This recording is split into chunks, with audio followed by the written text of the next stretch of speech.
Assalamualaikum warahmatullahi wabarakatuh. Kali ini saya Ferry Kutino Franda dan teman saya Aditama Iza Pangetu akan menjelaskan terkait final project kita di mata kuliah Deep Learning. Ya, di sini kita membuat suatu produk aplikasi bernama Image Tool yang nantinya bertujuan untuk membuat aplikasi manipulasi gambar. Ya. Nah, di sini sebetulnya sudah terdapat beberapa fitur, namun yang akan kita sorot lebih dalam yaitu di fitur gambar atau fitur restorasi gambar. Jadi di sini fitur restorasi gambar dia menggunakan deep learning, metode deep learning untuk melakukan konversi gambar yang awalnya gambar tersebut rusak, atau dalam kasus ini adalah gambar yang memiliki tingkat blur tinggi, jadi tidak jelas. Lalu dengan menggunakan deep learning tersebut bisa untuk membuat gambar lebih jelas seperti itu.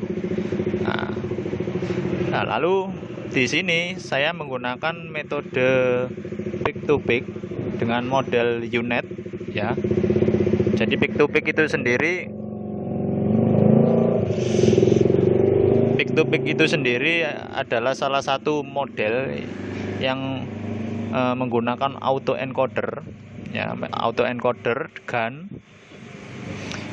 Lalu di sini dia untuk pick to pick itu sendiri dia mengadoptasi arsitektur model UNet.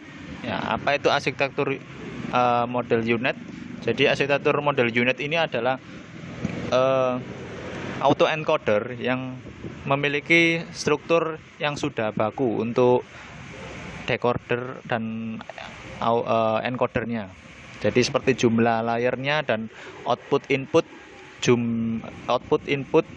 ukuran dari datanya itu sudah ditentukan. Oke. Lalu di sini adalah program untuk yang kita pakai. Di sini kita menggunakan Google Colab untuk proses pembuatan model ya. Karena di sini emang proses pembuatan model pada manipulasi gambar itu jelas membutuhkan resource besar seperti GPU terutama, itu sangat penting. Maka itu kita menggunakan Google Colab untuk pembuatan modelnya. Di sini saya menggunakan library TensorFlow ya, TensorFlow di sini. Lalu ada beberapa library pendukung. Lalu ada juga library Matplotlib untuk menampilkan gambar atau mempreviewnya, sama seperti display ini. Lalu ada juga saya menggunakan library TensorBoard. TensorBoard ini adalah aplikasi dari TensorFlow yang berguna untuk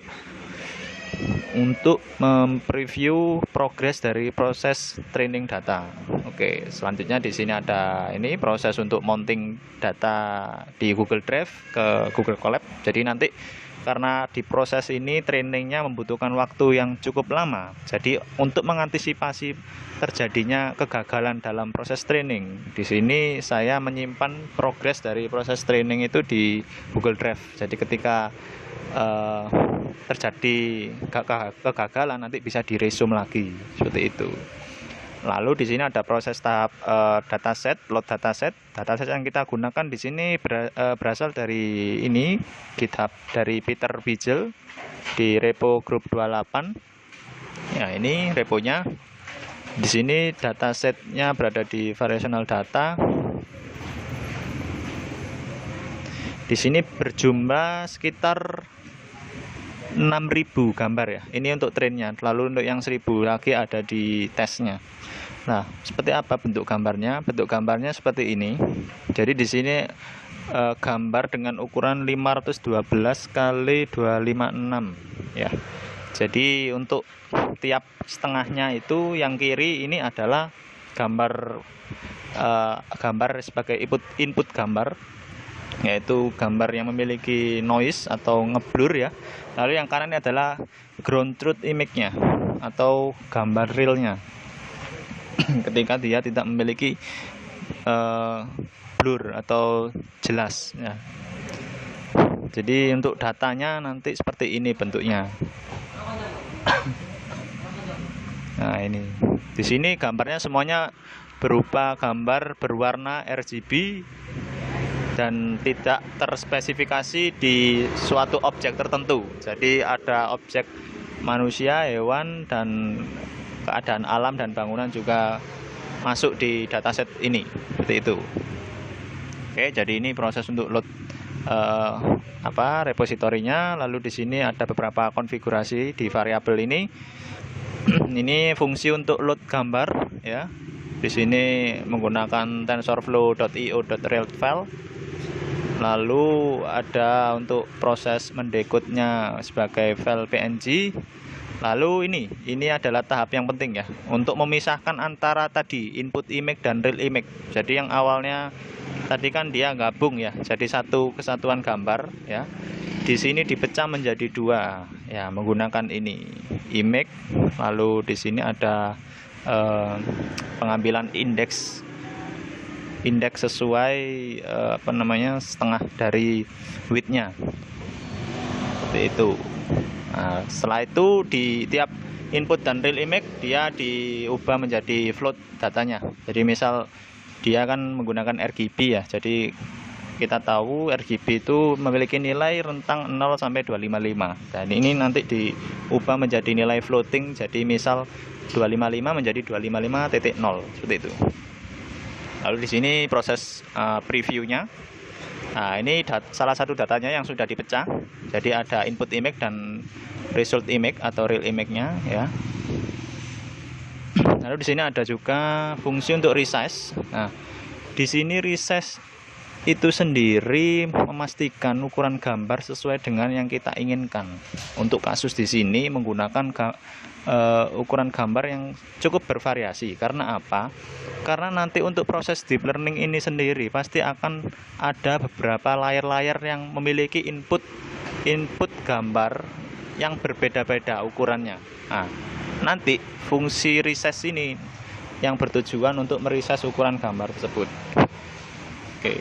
Lalu ada juga fungsi random crop. Random crop ini bertujuan untuk mengcrop suatu bagian pada gambar, tapi nanti tetap memastikan gambarnya masih berukuran 256 kali 256 pixel. Itu. Lalu yang pasti di sini sebelum masuk ke model ada proses normalisasi ya, agar tidak lebih sesuai dengan kaidah pembuatan model. Di sini mengubah ring dari RGB 0 sampai 255 menjadi ring min 1 sampai 1 seperti itu. Nah, ini yang saya katakan tadi, random jitter yang mengcrop secara random area di suatu gambar, tapi tetap memastikan gambar tersebut masih memiliki ukuran 256 dan kali 256 pixel. Oke, ini ada proses untuk random jitternya. Nah, ini proses mengambil bagiannya lalu tetap memastikan ukurannya sama. Nah, ini ada fungsi untuk load image train dan load image testnya. Di sini berbeda-beda proses processingnya. Untuk yang trainnya di sini dia selain meload gambarnya juga dilakukan proses random jitter tadi dan normalisasi. Namun untuk yang image testnya hanya dilakukan proses load gambar, di resize dan dinormalisasi saja. Selanjutnya ini proses untuk menginput semua datanya ya. Di sini pakai tf.data.dataset.list file. Ya, di sini train di folder train terus bintang.png, maksudnya semua file PNG akan dijadikan dataset train. Lalu di sini ada proses untuk map menggunakan fungsi load image train di atas untuk memisahkan untuk melakukan preprocessing gambarnya. Nah, ini lalu ada proses shuffle untuk mengacak ukuran gambar, banyaknya gambar lalu mengambil sesuai buffer size di sini. Lalu ada batch ini untuk mengelompokkannya. Di sini saya pakai satu saja gitu. Terus ada juga untuk yang tes, di sini tes sama ya, di atas cuma tanpa diacak karena memang di sini tesnya tidak apa ya, langsung kita pakai semua untuk yang tesnya. Nah, ini ada tahap untuk pembuatan generatornya. Nah, di sini saya definisikan output channelnya adalah 3 karena RGB ya gambar. Nah, ini ada proses downsample-nya atau encodernya. Encodernya ini nanti ada layer convolutional, batch normalization, dan Leakey ReLU ya. Jadi seperti yang kita tahu, convolutional ini lebih spesifik ke penggunaan suatu gambar. Nah, di sini Leakey ReLU, lalu ini contohnya ya. Jadi ini result dari encoder ini berupa ukuran shape 128 kali 128 kali 3 sesuai dengan arsitektur dari model unit ya. Dia juga untuk output dari encodernya itu memiliki ukuran 128 pixel kali 128 pixel. Lalu untuk proses decodernya atau di sini definisikan menjadi fungsi upsample. Di sini dia menggunakan convolutional transpose ya. Lalu ada juga batch normalisasi dan ada layer dropout, lalu juga ada layer ReLU ya. Lalu outputnya sudah pasti harus sesuai dengan inputnya, yaitu 256 kali 256 pixel. Selanjutnya di sini ada fungsi generator ya. Jadi di sini pada pembuatan model ada dua jenis model yang akan kita pakai, yaitu generator dan diskriminator. Nah, kenapa kita menggunakan dua model itu? Karena dari struktur dari peak to peak dan unit itu sendiri, dia menggunakan dua model untuk melakukan penelitiannya. Oke, lalu yang pastinya itu nanti akan berpengaruh ke hasil dari penelitian ini, seperti itu. Lalu ini ada proses untuk penduplikasian layer. Jadi tadi untuk yang layer di encoder itu hanya satu ya. Di sini didefinisikan sebanyak berapa ini ya? 1 2 3 4 5 6 7 8 layer, dimana untuk tiap 8 layer nanti batch size-nya itu beda-beda. Lalu untuk yang encodernya di sini juga didefinisikan. Nanti outputnya menggunakan convolutional transpose ya, agar hasilnya sesuai dengan inputnya, yaitu ukurannya 256 kali 256 seperti itu. Nah, ini returnnya berupa model, keras model. Nah, ini adalah struktur dari modelnya ya, ketika ditampilkan. Jadi ini ada inputnya, ini ada input output shape-nya. Nah ini kalau kita lihat secara apa ya, secara kasat, secara langsung itu bentuknya seperti U ya. Modelnya seperti layernya itu seperti U, karena itu dia mengadopsi unit model itu. Oke, terus di sini ada proses untuk membuat fungsi loss-nya. Jadi untuk menghitung nilai loss dari generatornya. Jadi generator ini nanti akan menghasilkan suatu generate image. Generate image ini nanti seperti ini ya, kayak prediksi sementara dari gambar inputnya, seperti itu. Nah, ini nanti seperti ini alurnya. Ada input image, generator, dia nanti hasilnya akan dimasukkan ke MAE atau apa namanya, generator loss-nya tadi, dan juga ke diskriminator, model diskriminator. Nah, ini ada untuk fungsi untuk model diskriminatornya menggunakan patch gun ya, sama seperti yang di generator. Ini sama-sama menggunakan arsitektur yang sudah ada. Jadi dia menggunakan 3 layer utama, convolutional, batch normalization, dan Leakey ReLU ya. Leakey ReLU seperti ini. Jadi dia mendapat input dari input image dan generated image ya, generated image yang awal yang berasal dari generator seperti itu. Ini untuk apa ya, kayak graf dari bentuk dari layar diskriminatornya kayak gitu. Ini untuk lossnya di sini akan dimasukkan berupa input dari real image dan generated image ya, menggunakan binary cross entropy untuk loss functionnya. Lalu outputnya adalah total loss dari real image dan generated image seperti ini ya.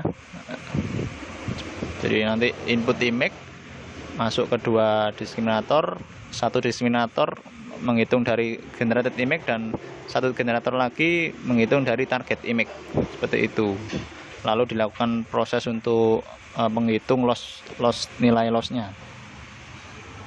Selanjutnya ada proses optimizer. Ya, di sini dua-duanya menggunakan Adam optimizernya dengan nilai beta 1 adalah 0,5. Lalu selanjutnya ada proses checkpoint.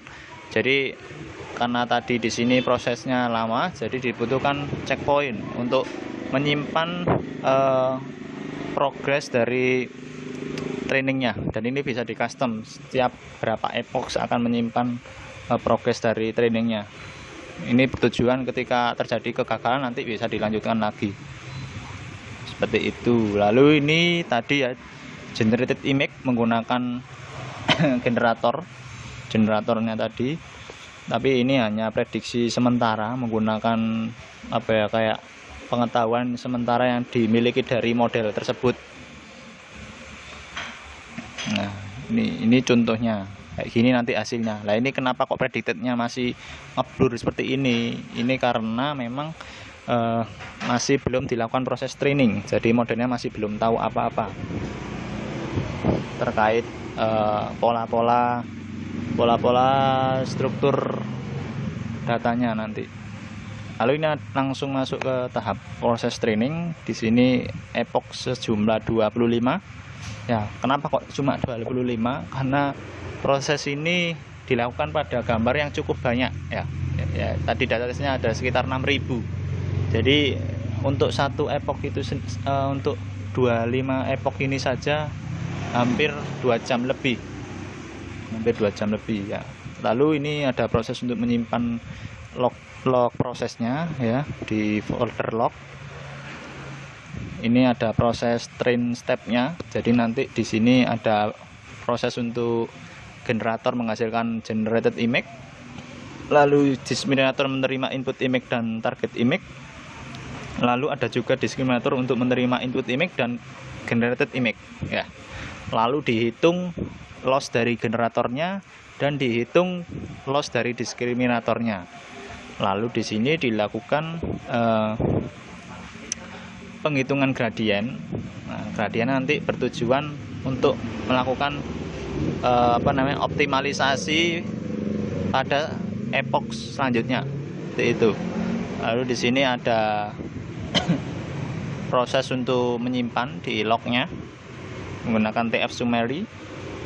Oke, lalu di sini fit. Ini langsung ke masuk proses proses main program untuk trainingnya ya. Tadi train step dipanggil di sini. Nah, untuk proses iterasi epochnya juga dipanggil di sini. Seperti itu. Nah, di sini terus ada ini yang penting, pendefinisian seberapa epoch akan disimpan. Jadi di sini tiap 5 epoch akan disimpan checkpointnya. Seperti itu. Nah, ini adalah ketika dieksekusi tensorboardnya nanti bisa kelihatan seperti ini ya, lossnya secara real time seperti apa dari proses trainingnya. Dan ini adalah proses trainingnya menggunakan tadi method fit. Nah, inputnya adalah training datasetnya, jumlah epoch dan dataset tesnya. Nah, ini ya prosesnya ya sekitar 2 jam lebih ini. 2 jam lebih. Ini tambahan-tambahan aja sih, tapi nggak akan saya jelaskan juga. Lalu ini untuk melis checkpoint yang sudah disimpan. Jadi ada 6. Kenapa ada 6? Sebenarnya bukan ini sebenarnya karena tiap 5 app tadi dia menyimpan checkpointnya. Yang 6 ini sebenarnya kosong sih. Nah, ini saya simpan di Google Drive di sini ya. Nah, ini karena dia ada 25 app box, checkpointnya hampir 655 mega untuk tiap checkpoint. Nah, makanya saya batasi hanya 5, tidak per epoch, karena nanti bisa memenuhi ukuran dari Google Drive saya. Nah, ini ada proses restore kalau misalnya terjadi kegagalan checkpoint. Nah, ini di sini dia melakukan proses tadi prediksi lagi, tapi sudah dilakukan proses training, dan ini adalah prosesnya, hasilnya ya. Ini diambil dari dataset tes. Ini misal gambar inputnya ground truth atau gambar aslinya, dan ini gambar yang diprediksi. Nah, ini hampir mendekati gambar aslinya ya. Seperti ini. Nah, ini untuk objek makhluk hidup. Nah, ini sebenarnya nggak usah sih ini. Nah, di sini selanjutnya saya save ininya ya, apa namanya, modelnya dengan format keras ya, format keras H5. Lalu di sini sebelumnya saya awalnya juga melakukan proses untuk konversi ke TensorFlow JS, namun ada beberapa kendala dalam proses pemanfaatan konversi model dari TensorFlow di Python ke JS. Untuk penggunaannya di JavaScript itu kayak hasilnya itu masih banyak noise-nya, tidak sesuai dengan hasil dari ketika menggunakan TensorFlow versi Python. Nah, ini adalah proses salah satu cara untuk meload modelnya. Di sini di load menggunakan TF Keras model load model, lalu dilakukan prediksi pada gambar capture.png, dan hasilnya seperti ini. Awalnya ini adalah gambar yang ngeblur ya, kayak gitu. Nah, itu untuk pembuatan modelnya. Nah, terus model tersebut saya masukkan ke aplikasi saya. Di sini aplikasinya menggunakan TypeScript, bahasa TypeScript ya, atau JavaScript. Di sini yang terbagi menjadi 2, backend dan frontend. Frontendnya nanti bertujuan untuk UI dari aplikasinya, yang hubungannya interaksi dari klien, dari user, dan backend ini nanti bertujuan untuk aplikasi pemrosesan datanya, termasuk prediksi gambarnya. Nah, di sini dia untuk karena ini tetap menggunakan Python ya untuk prediksinya, jadi saya sediakan file bernama predict.py. Nah, ini predict.py menggunakan, jadi saya juga di komputer yang menjalankan aplikasi ini menginstal TensorFlow juga, namun dia tidak melakukan training lagi, langsung meload modelnya, ini model u.h5. Nah, di sini lalu dia akan melakukan pre-processing input image-nya dulu. Nah, di sini ada proses load gambar, didecode menjadi PNG, lalu di resize, lalu diubah menjadi floating nilainya, dinormalisasi dan dilakukan prediksi di sini. Nah, lalu untuk outputnya harus dikembalikan lagi dari yang awalnya normalisasi tidak dinormalisasi. Selanjutnya langsung diubah menjadi bentuk gambar, array gambar, menggunakan library TF Keras Preprocessing Image Array to Image yang disimpan di objek fill image ini, from fill input image, lalu di save ke sesuai nama di target file ini, seperti itu. Nah, ini untuk outputnya di sini. Ini aplikasinya. Di sini nanti pilih menu restore image. Sini choose image. Nah, ini misal saya pilih ini ya. Sini gambarnya ngeblur di sini, terus saya convert. Ini prosesnya cukup lama ya. Memang lebih ke memanfaatkan CPU saja di sini. Nah, ini hasilnya. Nah, sudah kelihatan kan hasilnya bedanya seperti apa. Di sini untuk yang hasilnya gambarnya lebih jelas dan lebih kelihatan objeknya dan kontur apa ya, kayak tekstur dari gambarnya, dari permukaan gambarnya seperti itu. Memang ini masih kurang sempurna, jauh dari sempurna, namun kita telah melakukan dan mengimplementasikannya untuk membuktikan bahwa proses image restoration dapat dilakukan menggunakan autoencoder dengan berbasis peak to peak seperti itu. Nah, bisa saya coba lagi di gambar lain. Ini contohnya.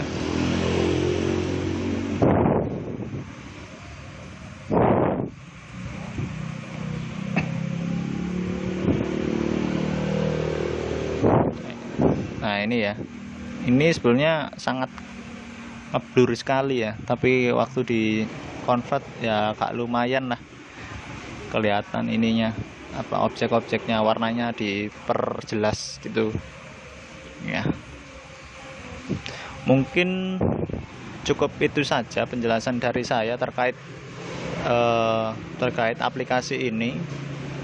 Mungkin nanti akan lebih jelas lagi ada di laporan kita yang berbentuk dokumen. Nah, jika ada salah katanya mohon maaf. Wassalamualaikum warahmatullahi wabarakatuh.